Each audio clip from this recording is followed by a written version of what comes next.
Hi everyone. The site that I'm reporting on along the Silk Road is Khotan, which also is known as Hotan or Hishan, and it's a oasis town in northwest China, part of the Xinjiang region, which is a region that played a key role along the Silk Road, home to many bazaars. It's pretty interesting location in terms of the fact that it lies the northern end of the Kunlun Mountains, and also on the edge of the Taklamakan Desert. So two pretty distinct, um, land geographical locations that Khotan lies kind of in between. So it's a pretty important oasis for that point. That it's a place in between these two major geographic landmarks that allowed for people to stop, trade, and continue spreading these goods and ideas along the Silk Road, like we've been talking about throughout the semester, playing that role of transmitting culture and goods. So Khotan played a really pretty important role in that aspect of it, particularly because of the location being kind of in between these two major landmarks. And the Khotan's quite the interesting location for several reasons. Of course, the products that they produce are important to note in terms of what kind of people would have been interested in getting out of Khotan, and there's quite a range of goods that they produce and trade from this oasis city, and it's in fact the largest oasis on the Southern Silk Road. So really a pretty big deal, pretty important location for the Silk Road in the trade that would take place. And it is located near the headstream of the Khotan River, which of course is going to be important and allow for successful commerce. It doesn't necessarily mean that there was a ton of cultivated land in Khotan. And in fact, much of Khotan does consist of sand dunes. Not surprising, consider it is located on the Taklamakan Desert, but there is some land which is cultivated. So they are going to produce things like cereals and fruits of various kinds, as well as manufacturing cotton and silk goods, as well as being well known for the carpets that they produced as well. So quite a range of products that are going to be produced in Khotan. And the probably most famous product that Khotan is known for is jade, of which various colors were produced. They had access to white jade from the bed of the White Jade River. Dark green jade came from the Black Jade River, and was transported by caravans to China, where they would then use it to carve, products out of, carve symbols out of. Still today, Khotan or Hishan is a collection center for the raw white jade, which is still found along the river, but a much lesser amount than what once might have been, with finds of good jade amounting to only a few kilos per year. But still important to note, so all of these various products that Khotan was producing and trading really make it a pretty important area for the Silk Road. Not to mention, again, going back to its location, also pretty centrally located along certain parts of the Silk Road. You can pull up a map briefly to show you where Khotan is located. If it will work, hopefully. You can see where Khotan is located, kind of pretty central to the Silk Road. So, again, making it an important location for that purpose as well. in terms of the kind of cultural aspects of Khotan, what make it a unique kind of location along the Silk Road, um, it's certainly a well-known religious center along the Silk Road. Much of the history of Khotan is going to be Buddhist. It's a center of Buddhism in its time. So there is going to be some fluctuation in terms of who controls Khotan. There's going to be some periods of war and kind of chaos that are going to ensue, which I can talk a little bit more about in a second. But the bulk of history of Khotan is that of again, a center of Buddhism. And in fact, if you recall back to the book we read, the Xuanzang book, the one of the areas mentioned that Xuanzang visited was Khotan. And even before Xuanzang's visit to Khotan, the other Buddhist pilgrim who we talked a little bit about as well earlier in this course, Fa Shan, also makes a journey to Khotan and writes about that in his records. So to speak to that just a little bit, Fa Shan stayed in Khotan for about 3 months, visited the king's new monastery that had taken 80 years to build. And in his account, Fa Shan really is seemingly pretty impressed with the Buddhist tradition of Khotan. He, talks about the people, saying the country is prosperous and happy. The people are well-to-do. They enjoy, religious music. There's tens of thousands of priests, and he's really kind of impressed by the monastery. He's impressed by the large amounts of Buddhist priests, the reverence, the people's dedication to Buddhism.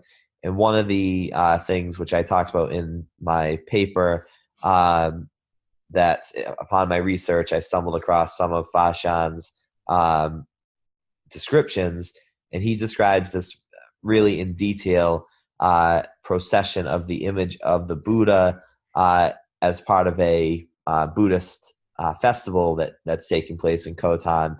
And the description he gives of it is really quite interesting and really shows how much reverence and how much really the people pay attention to really celebrating and worshiping the Buddhist faith. Talking about how the image, when it's 100 paces from the city gate, the king takes off his cap of the state, puts on new clothes, has flowers and incense, which he proceeds to meet the image, bows down, scatters the flowers, and just this whole kind of ceremony for this procession that really is quite interesting, really quite reverence of the image. So clearly in Khotan, they really celebrate Buddhism and really take it seriously in terms of the worship of the faith. So really showing the dedication they have to the faith through Fa Shan's description, through his words from his visit to Khotan, which took place in 399 AD. And of course, then I also mentioned that Xuanzang is also going to visit Khotan down the line about 245 years later after Fa Shan. Xuanzang visits in September 644, and he spends 7 or 8 months in Khotan for a couple of reasons. If you recall from the book we read, the king wanted him to stay, enjoyed having him there, and Xuanzang was also waiting for some scripture replacements from ones that he had lost in the Indus River. So he ends up spending quite a bit of time in Khotan, again, about 7 or 8 months. And also, like Fa Shan, was impressed by what he saw in Khotan. he found a lot of evidence of Indian influence, which is probably not too surprising, as the original founder of Khotan was of Indian culture, Indian background, the son of a really legendary, famous Indian king. So he sees this Indian influence in Khotan, and again, he really seems to enjoy his time there. He goes on a teaching marathon, so to speak. That's the way it's worded in the book, lecturing about some of his favorite texts to the king, to the people of Khotan. And again, much like Fashan, really makes it clear the importance of Buddhism in Khotan, and the fact that Khotan really is a center of Buddhist activity, and that the people really worship and celebrate Buddhism really faithfully, really religiously. And this lasts for quite some time. This Buddhist activity, the Khotan being a center of Buddhism, lasts quite some time, but will eventually not be the case as a period of time takes place where things get less stable in Khotan. There's a lot of warfare. In 1006, Khotan becomes part of Muslim kingdom, and that lasts for over 100 years. They, are one of the oases, or few oases, who actually defend themselves against Genghis Khan. So they're going to be devastated, to be kind of seen as an example to other states who might try to defend themselves against Khan, what the I guess kind of punishment would be for that. Other wars are going to rage between Buddhist and Muslim rulers. So really, there's a whole kind of mess that starts to take place.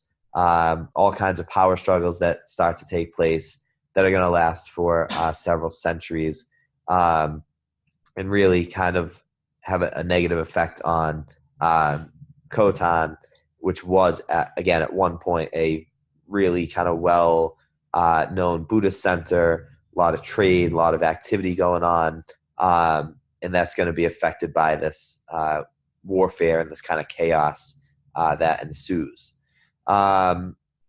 The clearly, though, again, as I already stated, Khotan played really an important role in the Silk Road, in terms of it's an important site for where a couple of pilgrims arrived who were trying to spread cultural information, transmit culture and Buddhism, bringing Buddhism back to China. So it's an important site for that fact, that it's going to be a place where religion is going to be important, and going to be spread from place to place, and playing a key role in that spreading of religion and culture. The goods, of course, that are being produced and traded, much like all the other sites of the Silk Road that we've talked about and that will be presented on from these projects. Clearly, the Silk Road is vital to goods and being spread as much as information, and Khotan plays a role in that as well, particularly with jade, which is what they're really kind of well known for, besides some of the other items that I mentioned before. But clearly a center of trade, and you can actually see that if I pull up some of the images I had found as well. You can see the kind of the artifacts, the goods that they produced, and the evidence of the so much activity and trade that was taking place. If you look at, let's see if this works. If you look at the image. This image here is of a seal from the Qing Dynasty made with the Khotan green jade. You can see there's a lot of some different coins that we have images of from the economic activity taking place. Some of the kind of artifacts that have been discovered or were discovered in Khotan that we now have seen. So very clearly a lot of culture as well as a lot of goods and products being transmitted from Khotan, much like we see from the rest of the Silk Road and these other sites that we are discussing. So again, hopefully you enjoyed this. Hopefully this is beneficial in explaining the Silk Road site of Khotan. I look forward to seeing what everyone else has presented about and the other sites along the Silk Road that we are studying and researching. And I look forward to any questions that you all have and the discussions we have this week on Blackboard. Thank you again. Hope everyone has a great week, and I look forward to our discussions. Thank you.